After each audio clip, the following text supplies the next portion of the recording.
Today's victim is a 2014 BMW i3. We've never talked about one of these before. What was going on with this vehicle? Yeah, so this vehicle came to our shop with a concern of a noisy air conditioning system. When the owner turned the air conditioning on, there was a lot of racket coming from the system, grinding, growling kind of noise coming from the system that was a little too loud to ignore. So before we get into that, this vehicle, I think there was a couple versions of it. Which version of this EV was this one? Yeah, this is the pure electric version. There are two versions. You can get it EV, or you can get it with a range extender, which has an internal combustion engine to sort of take over things when the EV battery discharges. So with that option, you get best of both worlds. You can drive a long ways without charging, but of course, then you have to fill up gas, and you have the extra complexity of an internal combustion engine system in the vehicle. So this is the pure EV, the simpler version. So is there anything different as to how the air conditioning system works?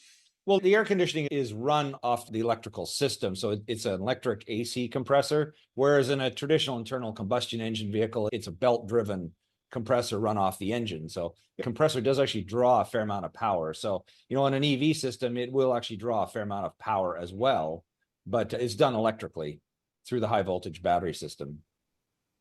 So you did some diagnosis. What did you find on this air conditioning system? Well, the first thing we tested, of course, is there refrigerant in the system. We tested the pressure. Basic operating pressures were normal. And then we listened for noise when it was running. It was pretty clear the compressor itself was causing the noise, and something inside the compressor was worn out. So we opted to replace the compressor. What kind of mileage was there on this vehicle? I don't know off the top of my head. It's a 2014. So yeah, I actually don't know. I should have researched that for you. And we can put it in the show notes if we need to. It's 10 years old. Let's put it that way. Let's look at some pictures. So what Yeah. are we seeing here? So what we're looking at here, this is under the hood, under the front of the vehicle. There's a little storage compartment that sits on top. When you remove that, this is all the valving for the AC system. So we can see that the blue and red hoses are our diagnostic equipment and discharge and recharge hoses. So from this, we can evacuate the gas in the system, recharge it. And if we look sort of in the center, sort of to the right of the red valve, yeah, you're moving your thing around there. This is the valving for the AC system to control the temperatures and pressures in the system. The compressor is located in the rear. This is all up front. So here we're looking at the compressor. This is the old one before we removed it.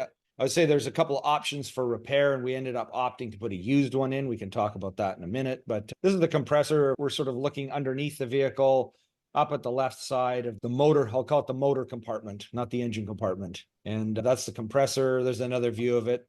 Those two orange cables are the high voltage cables that go to the compressor. And then there's a smaller connector on top of the compressor where it receives electrical signals to turn it on or how much speed to operate it at.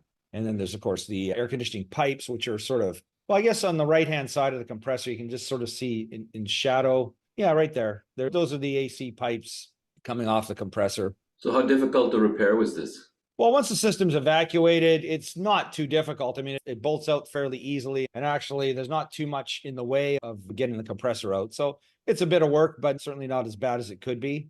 Actually, fairly straightforward remove and replace of the unit.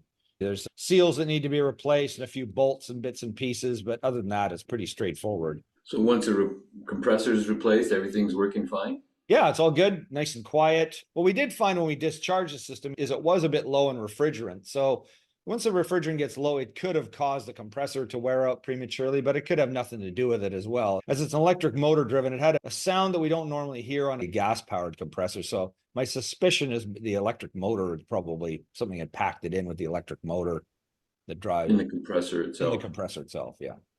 Yeah. Yeah. Another happy customer. Another happy customer. So BMW i3, is this a pretty rare vehicle? It's a square looking little vehicle. How are they for reliability?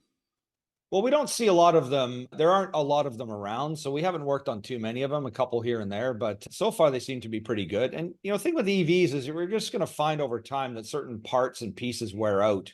Random things will go wrong and, they'll need to be repaired. They're, generally pretty reliable. You can drive them. You should service them and have them inspected for steering suspension issues, brakes, tires, those kind of things. It's important to have the car looked at, but generally repairs are going to be something that just happen on an as needed basis, like this particular vehicle. So there you go. If you're looking for service for your BMW in Vancouver, the guys to see are Pawlik Automotive. You can reach them online at pawlikautomotive.com. You can book your appointment right there. They'll get back to you. They'll get ready for your appointment. Or you can call them at 604-327-7112 to book your appointment. You have to book ahead. They're always busy. Pawlik Automotive in Vancouver, BC, Canada. Thanks for watching and listening. Thanks, Bernie. Thanks, Mark. Thanks for watching.